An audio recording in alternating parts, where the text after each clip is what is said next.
worldwide affairs have a place in your day, this is the place you will want to stay. The Ron Bobb-Semple International Podcast with your host, world-renowned voice of Garvey and global news commentator, Ron Bobb-Semple.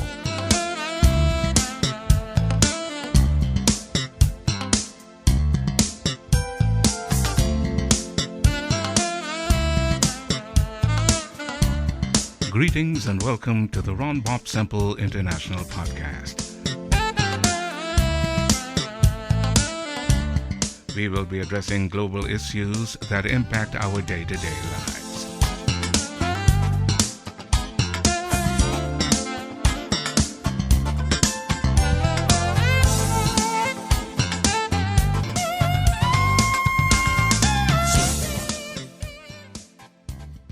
The Cooperative Republic of Guyana sits on the northern mainland of South America and is considered part of the Caribbean region because of its strong cultural, historical, and political ties with other Caribbean countries and the Caribbean community CARICOM. This nation, with a population of less than 800,000 citizens, has, at the time of this recording, recorded over 725 deaths as a result of the COVID-19 pandemic. Coupled with that and other national concerns, my special guest, who is no stranger to our broadcast, has once again been thrust into the spotlight, representing the family of a 29-year-old businessman, Orin Boston, who was allegedly murdered by a member of the Guyana Police Force's Special Weapons and Tactics Unit, also known as the SWAT Team. Joining me from the South American nation is Attorney Nigel Hughes. Greetings, and once again, my brother, welcome to the Ron Bobb-Semple International Podcast. Good morning, Ron. Let me first of all say it is always a pleasure and a privilege to be in your program. I want to bring you fraternal greetings from Guyana. I know you're sitting out there in the diaspora, and I wanted to express my deep appreciation for the work that you have done and that you continue to do for the Guyanese community, both locally and internationally. So, good morning. Very much appreciated, my dear brother, and thank you. Brother Nigel Hughes, about 3 months ago, I sat in your law office in Georgetown, the capital of Guyana, primarily to get an update on the brutal killings of teenagers Joel and Isaiah Henry and Harris Singh that occurred over a year ago.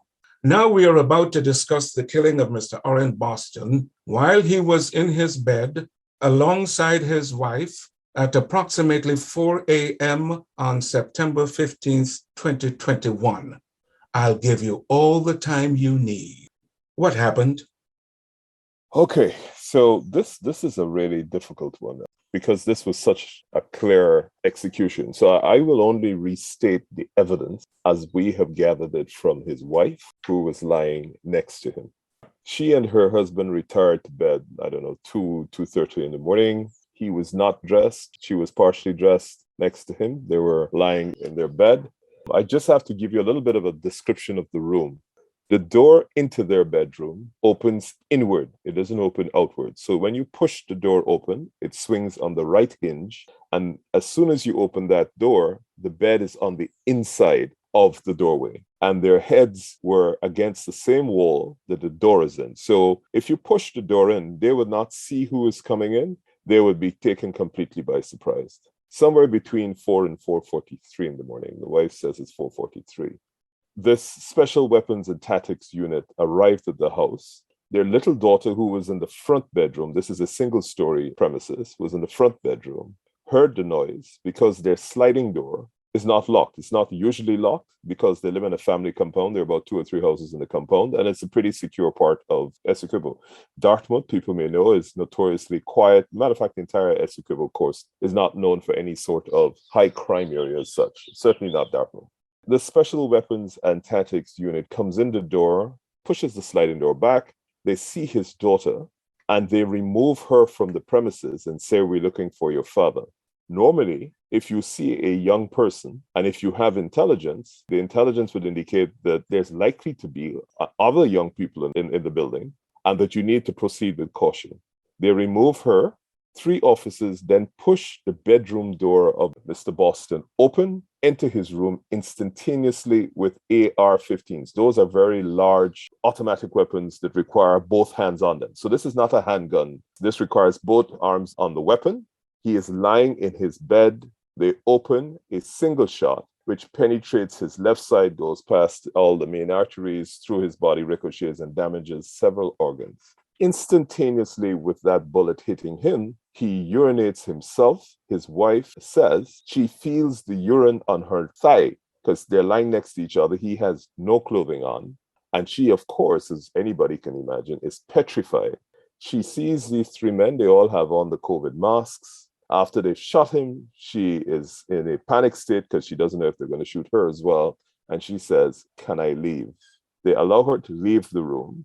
They then take the body of Orin Boston, which is pretty close to lifeless then, place it on the concrete outside of his house, leave him there without any attempt to administer medical attention, and then go back in the house and spend, 15, 20 minutes ransacking the house, find nothing. All the while, this body's just lying there. His daughter's around in a position to see. They then place him in the back of a 4x4, drive him to the hospital where he is pronounced dead on arrival.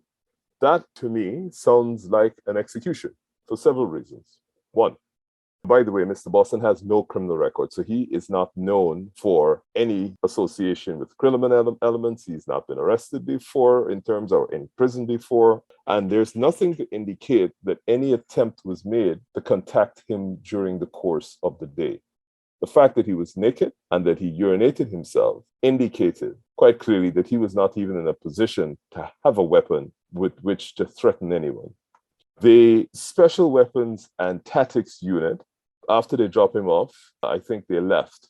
There was no, in the immediate publication from the press officers of the Guyana Police Force, they say that Mr. Boston was involved in a scuffle.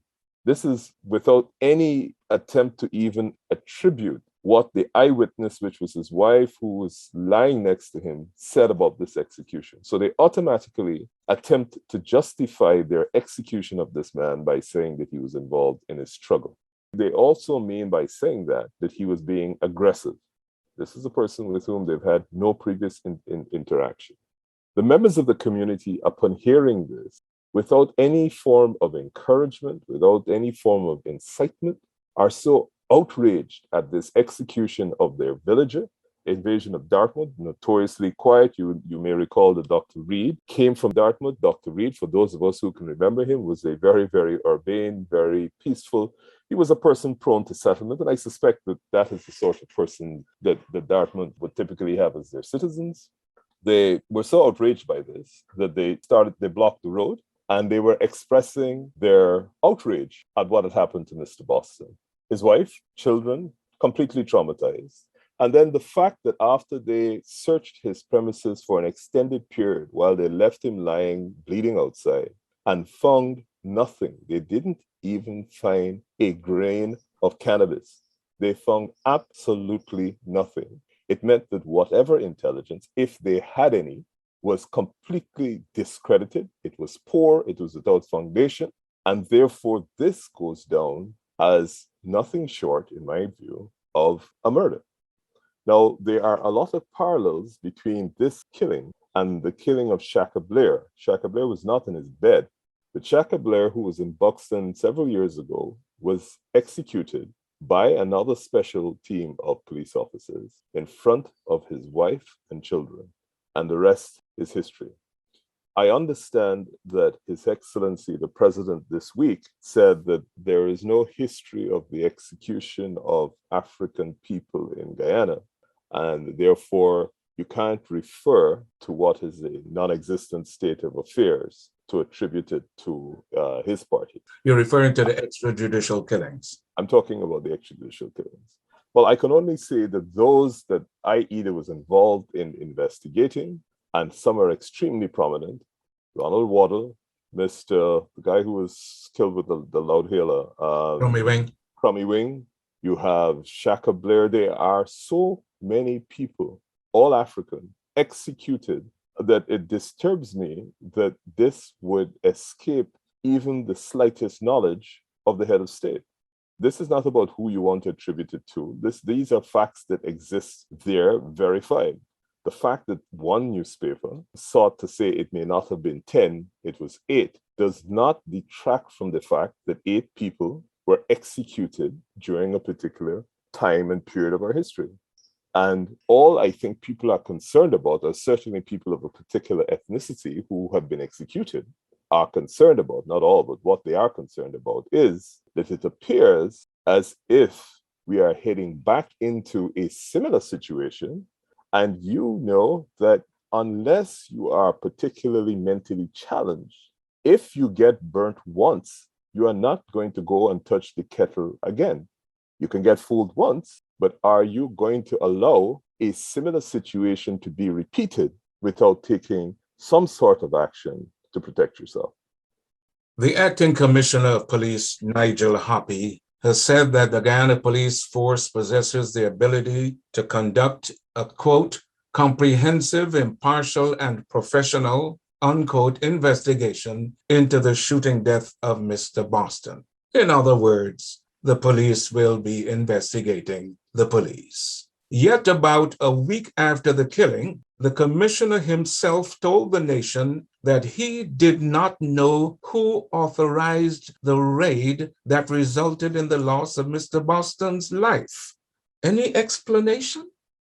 You're asking me to explain police conduct in Guyana. Not necessarily. That was a very rhetorical question. No. Well, in that case, I think the answer speaks for itself. What is very, very interesting, however, is during the week, a retired assistant commissioner of police, I think it was Mr.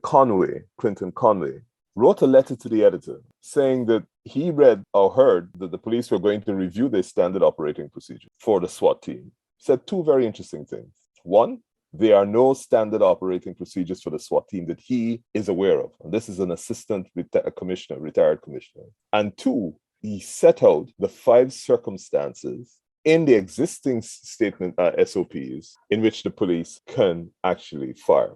And not one of those 5 circumstances is applicable to the position in which Mr. Boston was at the time of his death. So to take the additional point on the consideration that you just raised, if the head of state, who sits, I believe, in a national security meeting every single day, or is supposed to sit in a national security where they get the reports from the night before, after a week is unable to say or says that he does not know what one of his premier law enforcement agencies, military organizations was doing and who authorized that particular unit to be where it was at that particular time. That's a pretty frightening state of affairs. That's like in the United States, if some rogue element of the Marines head off to some part of the country, execute somebody, and the head of state says, we don't know who he is or where they are or who authorized them. Certainly, that statement in and of itself would call for the immediate resignation of the person who is responsible for that unit. Because if the head of state after a week has no information on how this unit would have been operating and on whose instructions, then the person who is responsible for that unit, they ought to go. I can't see how else you would do it. Do you feel there was political interference? At this point, I am political interference in the execution or in the cover-up afterwards? Both, all two. I don't know whether the execution, and I haven't seen enough information about the execution in terms of how this SWAT team was there. What I do know is that they had a special operation in Lima Sands, which is the other end of the Essequibo coast, where they were going to arrest 2 men who they suspected were involved in a murder. How they got from Lima Sands to Dartmouth and on whose instructions is completely absent, because our intelligence tells us there was no, Mr. Boston was not on their list, was not on their target. He was not a person who they wanted to arrest. And certainly this was not the case where the commander and the police officers from Essequibo had requested assistance in arresting him, because he certainly was not, a person of interest there. They don't have any records of him being a person of interest in Essequibo. Things could happen. And in a Guyana scenario, especially where it is it's not unknown that police activities get influenced by persons outside the police force. Could be that somebody fed some information and said, go find this guy, essentially meaning go deal with this guy. So that is a possibility. However, in relation to what happened afterward, it is clear that there is an attempt not only to avoid blame, but to cast the blame somewhere else. And that comes from the first press release the police made, which you refer to, where they said it was a scuffle. And that means that their instinctive reaction was to cover up. And anybody who is attempting to cover up as an instinctive reaction cannot be expected to investigate the same action. Acting Commissioner Hoppy also later said that the operation began around 2 a.m. on Wednesday and had involved several villages in the region. And prior to arriving at Mr. Boston's house, 2 other homes had been searched, and that the SWAT team had been sent there because of intelligence that the police had received. Exactly what were they looking for? The intelligence gathering process, and all of us watch enough TV, but those of us who are also involved in the practice of criminal law know that intelligence gathering is a process by which either stakeouts the gathering of information, you gather information about the target, and when you are confident that the target or targets may be found in a position of compromise or may be found in possession of criminal material, your intelligence has to be so good that when you go there, if you don't find the target, you find evidence of the criminal activity that you were involved in.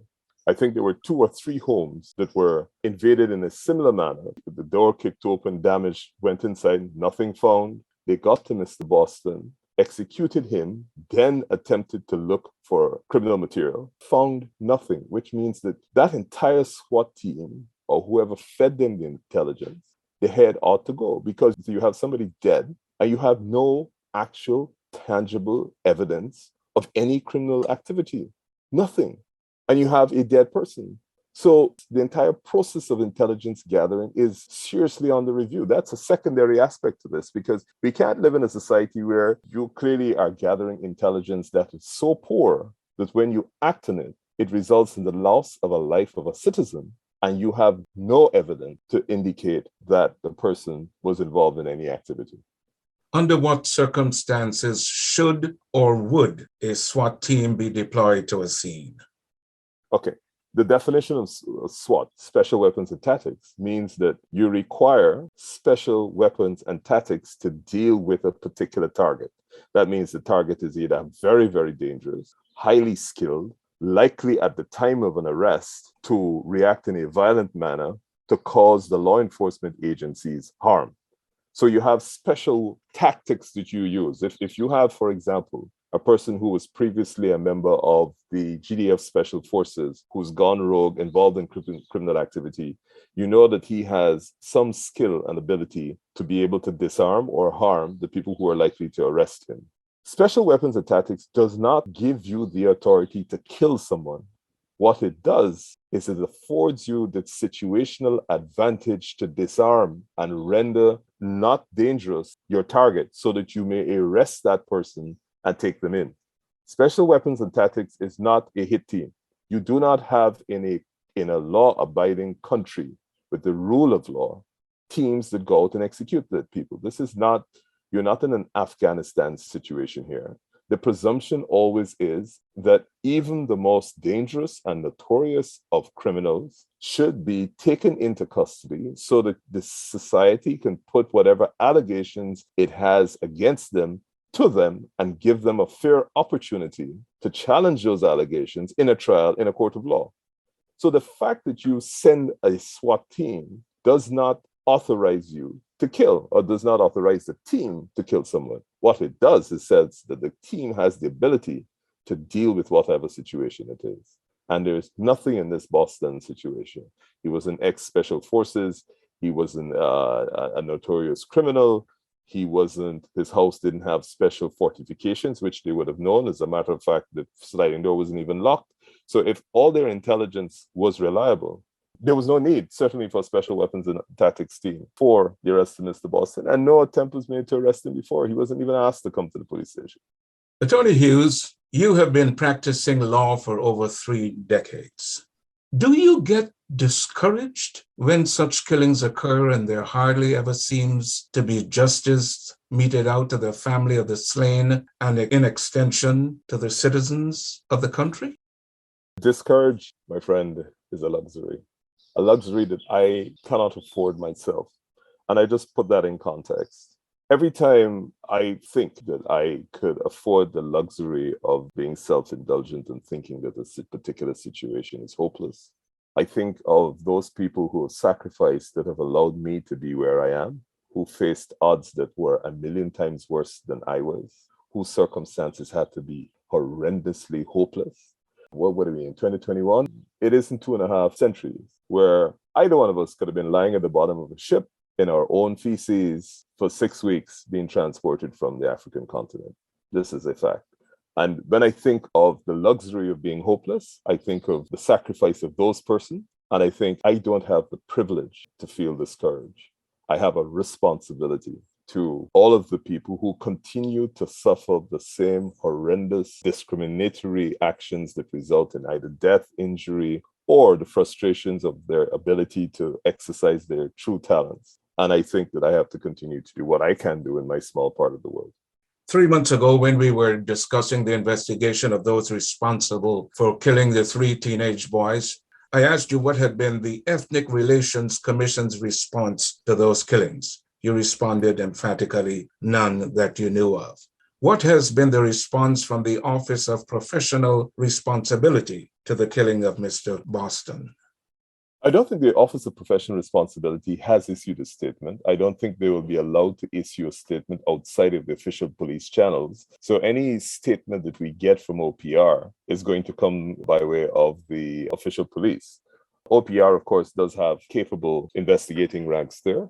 The investigating rank who was in one of them who is involved in this case, I know, is very skilled at investigation and has done good work in the past. But he operates within an institutional environment, and we will never know what his investigation turns up because all we will ever hear from are his principals and not him. And they don't share what his investigation would disclose. So OPR is unlikely to issue a statement that is separate and not blessed by the Guyana Police Force. So in the context of your question, I don't think we can anticipate anything coming from them. Nigel, do you fear for the future of Guyana? Okay, I don't think Guyana is really a country.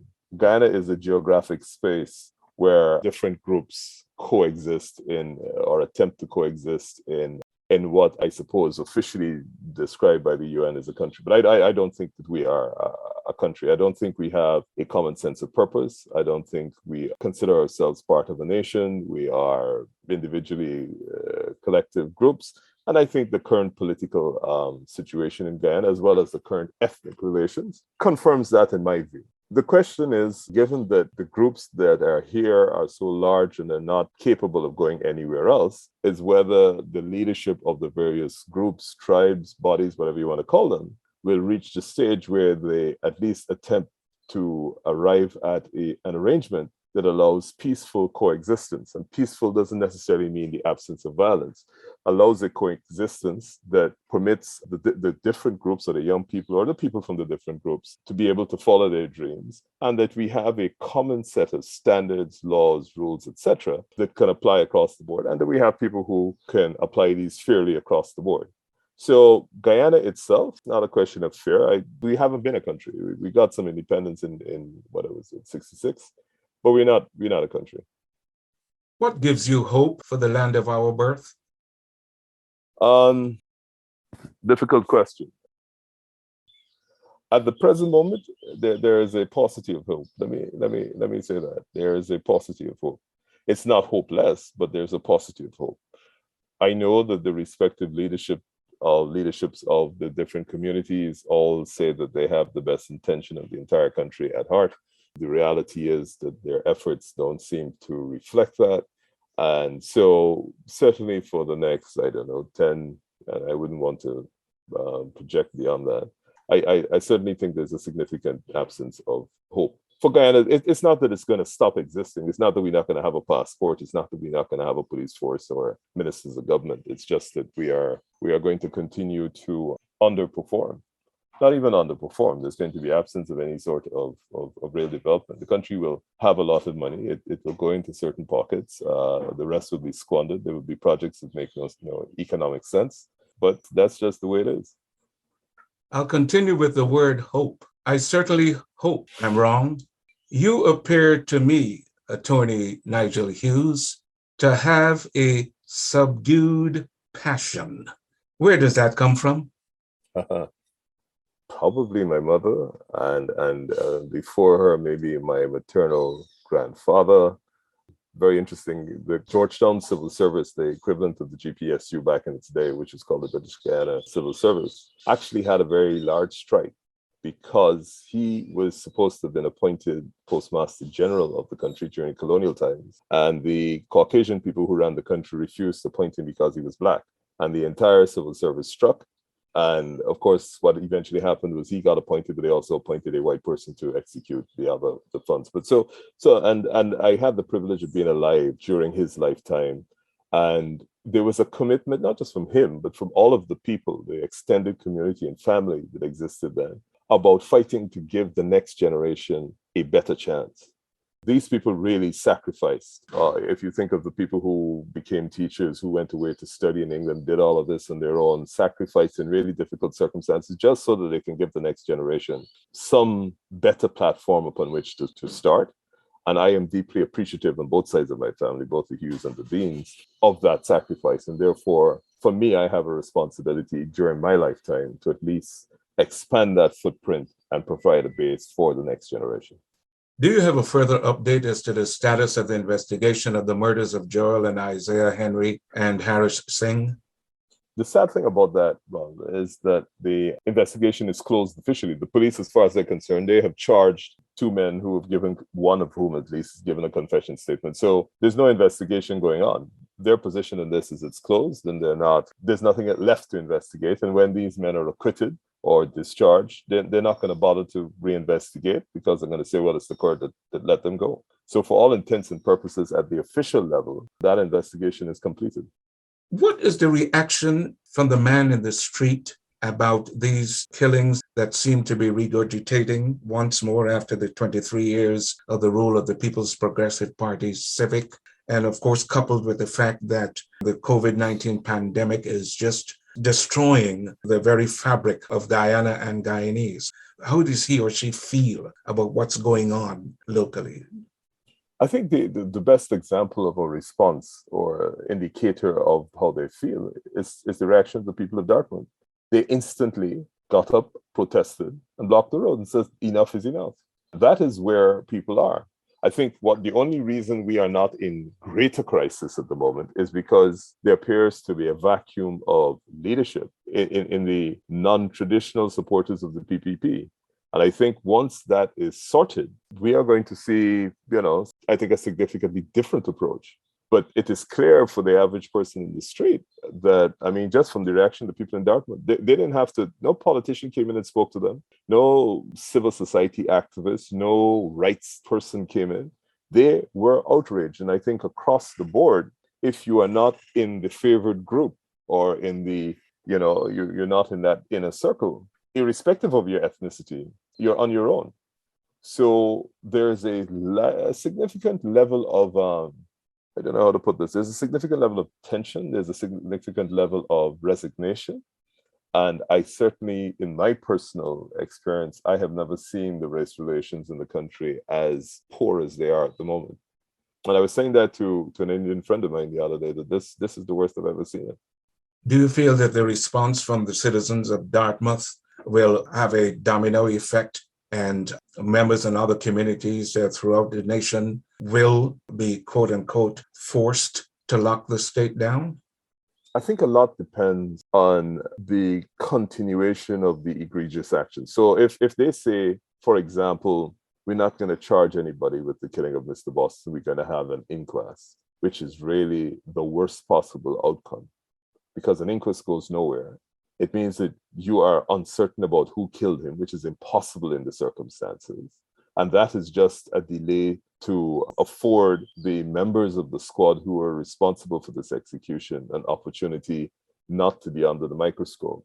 That is going to have a pretty serious impact. If they charge him with manslaughter, again, I think that is also going to have an impact because, of course, there was nothing in this killing that was remotely reckless. To say it was reckless and unintentional, because a man doesn't end up dead as a result of the shooting using an AR-15 by accident. This wasn't a drive-by shooting where somebody, shot up the place and he died by accident. So that would be a problem.